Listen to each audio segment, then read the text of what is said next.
প্রতিদিন যারা বাংলা টি চ্যানেল আপনারা দেখেন, যে ইস্যুতে 1 ঘন্টা 1.5 ঘন্টা 2 ঘন্টা প্রোগ্রাম হয়, প্রতিদিনের মানুষের জীবন যন্ত্রণা সমস্যার কথা সামনে আসে না।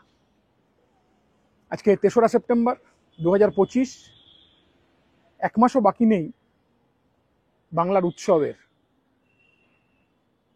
কি অবস্থা? গরিব মানুষের হাতে টাকা নেই, কৃষক তার ফসলের দাম পাচ্ছে না, মধ্যবিত্ত মানুষ গিয়ে সবজি কিনতে পারছে না, পেট্রোল ডিজেল তাতে জিএসটি বসছে না, অন্য বিষয়ে জিএসটি বসছে। মেডিক্লেমের প্রিমিয়াম দিতে গিয়ে যে টাকা জিএসটি দিতে হয়েছে তা কল্পনা করা যায় না। সাধারণ মানুষের অবস্থা খারাপ হচ্ছে। এই সমস্ত ইস্যু খুব আনফরচুনেট, এটা সামনের দিকে আসছে না। কি ইস্যু? মিলিটারি প্যান্ডেল খুলছে আর রাজ্যের শিক্ষামন্ত্রী বলে বসছেন যে 71 সালে নাকি এরকম ধরনের ঘটনা ঘটেছিল। কোথায় খোদা বক্স, কোথায় মিটার বক্স, কোথায় পান্তা ভাত, কোথায় চিলি চিকেন। কিন্তু পিপলস ইস্যু, মানুষের ইস্যুর কথা কে বলবে? আপনারা বলতে পারেন যে আবার সিপিআইএম শূন্য। টেন্টেড লিস্ট যা বেরিয়েছে, যেখানে তৃণমূলের এমএলএ, তৃণমূলের কাউন্সিলর, কারুর ভাইপো, কারুর বৌমা, তাদের নাম বেরিয়েছে, সেখানে কিন্তু বিজেপি নেতাদের নাম বেরিয়েছে। কিন্তু মুশকিল হচ্ছে, এখন আলোচনা হচ্ছে বা রাজ্য সরকার বারবার করে এসএসসি বারবার করে চেষ্টা করছে এই দাগিরা, টেন্টেডরা, তারা যাতে এসএসসিতে বসতে পারে। আরে এদের এসএসসিতে বসাবার দরকার কি আছে? আগামী দিনে এদের পঞ্চায়েতে, পৌরসভায় ক্যান্ডিডেট করে দিলেই তো হলো। এতদিন চোরেরা প্রার্থী হতো, এখন সার্টিফাইড চোরেরা প্রার্থী হবে। কিন্তু প্রশ্নটা এটা না, প্রশ্নটা হচ্ছে যারা টেন্টেড, যারা অযোগ্য, যারা টাকা দিয়ে চাকরি পেলেন, তাদের থেকেও কিন্তু অনেক বড় অপরাধী যারা টাকা নিলেন, তাদের লিস্ট বের করবে কে? কলকাতা পুলিশ বের করবে না জানি, সিআইডি বের করবে না জানি, রাজ্য পুলিশ বের করবে না জানি, কিন্তু সিবিআই কি করবে? ইডি কি করবে? কেউ বলছেন 2000 কোটি টাকার স্ক্যাম, কেউ বলছেন 3000 কোটি টাকার স্ক্যাম। এই স্ক্যাম তৃণমূল কংগ্রেস কোথা থেকে শিখলো? এই স্ক্যাম তৃণমূল কংগ্রেস শিখলো ব্যাপম কেলেঙ্কারি থেকে। মেডিকেলের সিট বিক্রি, ডবল ইঞ্জিনের সরকার, ব্যাপম কেলেঙ্কারি থেকে এসএসসি কেলেঙ্কারি, এটা শিখলো তৃণমূল কংগ্রেস বিজেপির হাত ধরে। আমরা বলছি, রোজ সন্ধ্যাবেলা টিভি চ্যানেলে তৃণমূল বিজেপির চিৎকার আমায় খানিকটা আমার ছোটবেলার সেই বন্ধুর কথা মনে পড়িয়ে দেয়। আমার ছোটবেলার এক বন্ধু খুব মার খাচ্ছে, আমরা খবর পেয়ে তার বাড়িতে ছুটে গেছি। বলছি, কাকু মারছেন কেন? বলছে, বাবা ওকে মারছি কারণ ও অঙ্কে 5 পেয়েছে। তো বলছি, 5 পেয়েছে বলেন মারছেন? সামনের বার ভালো রেজাল্ট করবে। বলছে আমার বন্ধু, বাবা বলছে যে ও 5 পেয়েছি বলে মারছি না। ওকে জিজ্ঞেস করেছি, তুই 5 কেন পেয়েছিস? ও তখন বলছে, বাবা আমি তো 5 পেয়েছি, আমার বেস্ট ফ্রেন্ড অঙ্কে 3 পেয়েছে। আপনি সন্ধ্যাবেলা টিভি চ্যানেল চালান, এ বলছে হাতরাস, ও বলছে হাসখালি, এ বলছে উন্নাও, এ বলছে কামদুনি, এ বলছে তেহেলকা, এ বলছে নারদা, এ বলছে তুই চোর, ও বলছে তুই চোর।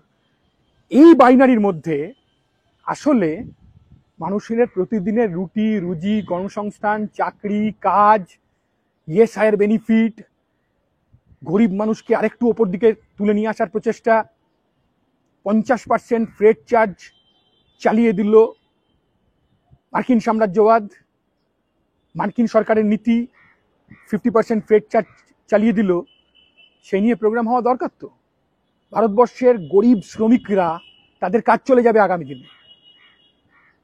এক্সপোর্ট ইন্ডাস্ট্রিতে যারা কাজ করেন, কারখানায়, ইঞ্জিনিয়ারিং ইন্ডাস্ট্রিতে যারা কাজ করেন, তাদের কাজ চলে যাবে আগামী দিনে। কি হবে ভারত সরকারের নীতি? একই ডিমনিটাইজেশন, একই জিএসটি, একের পর এক ট্যাক্স। আসলে দেশের কিছু মানুষের জন্য অনেক, আর অধিকাংশ মানুষের জন্য পেটে গামছা। ভারতবর্ষের ট্যাক্সের যে নীতি, তেলা মাথায় তেল দাও, বড়লোককে কর্পোরেটকে ট্যাক্স ছাড় দাও, আর গরিবকে আরো বেঁধে ধরো, এই সমস্ত নিয়ে আলোচনা হওয়ার প্রয়োজন। আর তার সাথে সবচেয়ে গুরুত্বপূর্ণ যেটা, যে ভারতবর্ষের 99% মানুষ যারা নিচের দিকে, কৃষক বলুন, শ্রমিক বলুন, ক্ষেতমজুর বলুন, পাট্টাদার বলুন, বর্গাদার বলুন, ছোট কলকারখানায় কাজ করে, 6 মাস নিজের জমিতে চাষ করে, তারপর 6 মাস গিয়ে পরিযায়ী শ্রমিক হয়ে যান, এদের সামনের দিকে তুলে নিয়ে আসার প্রচেষ্টা কে করবে? সরকারকে তো এদেরও সামনের দিকে তুলে নিয়ে আসতে হবে। আর এদের যদি সামনের দিকে তুলে নিয়ে আসতে হয়, তাহলে গরিব মানুষের জন্য নীতি নিতে হবে, গরিব মানুষকে তার খাদ্য, বস্ত্র, বাসস্থান, কাজ, তার গ্যারান্টি এবং এসেনশিয়াল কমোডিটিস ওপর ভর্তুকি দিতে হবে। হয় না আলোচনা? ওষুধের দাম নিয়ে আলোচনা হোক না একদিন 1 ঘন্টা। কি অবস্থা দাঁড়িয়েছে ওষুধের দামে? চুপি চুপি ইলেকটোরাল বন্ডের নামে ভারতবর্ষের দক্ষিণপন্থী রাজনৈতিক দলগুলো, বিজেপি, তৃণমূল কংগ্রেস সহ অন্যান্য রাজনৈতিক দল ওষুধ কোম্পানিগুলোর কাছ থেকে কত টাকা নিয়েছেন? কোটি কোটি টাকা নিয়েছেন ওষুধ কোম্পানির কাছ থেকে। আমাদের পার্টি সিপিআইএম, সীতারাম ইয়েচুরি নেই, আনফরচুনেট, বেঁচে নেই। সীতারাম ইয়েচুরি সুপ্রিম কোর্টে গিয়ে কেস করেছিলেন, আর তারপরে ইলেকটোরাল বন্ড বন্ধ হয়ে গেছে। কেন চুপি চুপি টাকা নিতে হচ্ছে? তৃণমূল দুর্নীতি করেছে, ঠিক, তৃণমূল দুর্নীতিগ্রস্ত দল, ঠিক, কিন্তু ইলেকটোরাল বন্ডে তৃণমূল আর বিজেপি অনেক বেশি, তৃণমূল খানিকটা। হাজার হাজার কোটি টাকা নিয়েছে তৃণমূল আর বিজেপি। ইলেকটোরাল বন্ডের টাকাও কিন্তু এক ধরনের চুপি চুপি টাকা নিয়েছেন। যারা টাকা দিয়েছেন তারা কিন্তু সেই ওষুধ কোম্পানিগুলো 4 গুণ, 5 গুণ, 40 গুণ, 50 গুণ ওষুধের দাম বাড়িয়ে চলেছে। আজকে ক্যান্সার মারণ রোগের আকার নিয়েছে।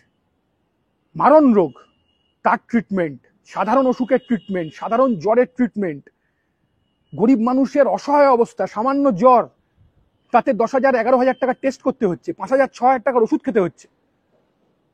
স্বাস্থ্য পরিষেবা ভেঙে পড়েছে।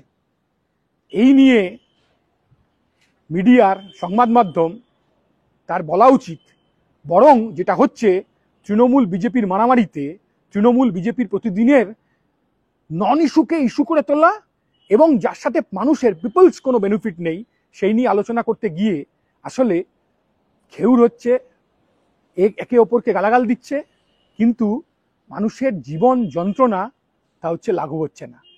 তাহলে আমার কথা, আমার এই ভিডিও করার কারণ এই যে প্রতিদিন প্রতিনিয়ত সাধারণ মানুষ, খেটে খাওয়া মানুষ যে সমস্যার মধ্যে আছে, আসুন না তাই নিয়ে আলোচনা করি, তাই নিয়ে আলোচনা হোক। তাই নিয়ে যদি আলোচনা হয়, দেখবেন তৃণমূল বিজেপির একে অপরকে চোর বলা ছাড়া, একে অপরকে ডাকাত বলা ছাড়া মানুষের ইস্যু নিয়ে কথা বলার জায়গা তাদের নেই।